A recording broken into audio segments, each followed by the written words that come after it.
ঠোঁটে লাল লিপস্টিক আর গায়ে সবুজ শাড়ি। ছোটোবেলায় শুনতাম যে এরকম ড্রেস পরা মানে টিয়া পাখি সাজা। তো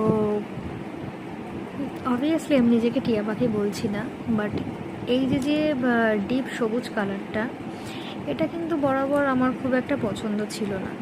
তো যাই হোক, আজ থেকে কিছুদিন আগে যখন শাড়িটা কিনতে গেছিলাম, তখন আমার এই কালারটা ভীষণ পছন্দ হয়ে যায়। তো সেই সময় ঠিক একই কথা মনে পড়েছিল যে ছোটোবেলায় সবুজ আর লালের কম্বিনেশনে প্রথমে একটা জিনিসই মনে আসতো, যেটা টিয়া পাখির গায়ের রঙ। আর টিয়া পাখিটা খুব একটা যে পছন্দ ছিল সেরকম না, সেজন্য এই কালারটার ওপর খুব একটা ভালো লাগাও ছিল না। ফেভারিট কালার ছিল পিঙ্ক, আর পরবর্তীতে সেটা চেঞ্জ হয়নি, পরবর্তীতে সেটা অনেকটা জায়গায় হোয়াইটে কনভার্ট হয়ে গেছে। ন্যাচারালি আমার ফেভারিট কালার হচ্ছে সাদা। তো এই যে শাড়িটা আজকে পরেছি, সবুজ রং, এটা ফার্স্ট এবার আমার গ্রিন শাড়ি বলা যেতে পারে। এটা ভীষণ ভালোও লেগেছে আমার এই শাড়িটা পরে।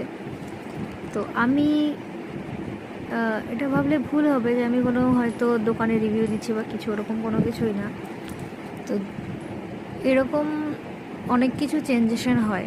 চেঞ্জেশনটা কেমন, যে জিনিসটা কোনো একটা সময় পছন্দ ছিল না, সেটা হঠাৎ করে জীবনে চলতে চলতে কোনো না কোনো একটা অধ্যায় এসে, কোনো না কোনো একটা সময় এসে সেটাই পছন্দ হয়ে যায়। আবার এমন অনেক পছন্দের জিনিস যেগুলো অপছন্দ হয়ে যায় বা অপছন্দ হতে বাধ্যও করে পরিস্থিতি, মানসিকতা।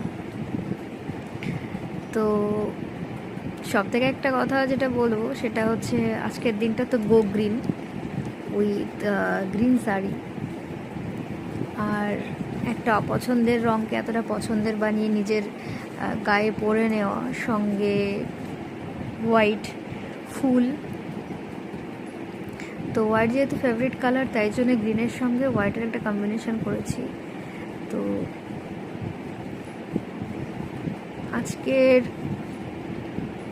মোটো বলা যেতে পারে সেটা হলো, জীবনের অনেক অপছন্দের জিনিস জীবনে হঠাৎ করে পছন্দ হয়েই যেতে পারে।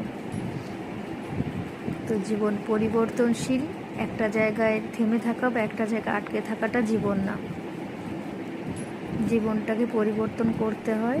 আর যদি কেউ জীবন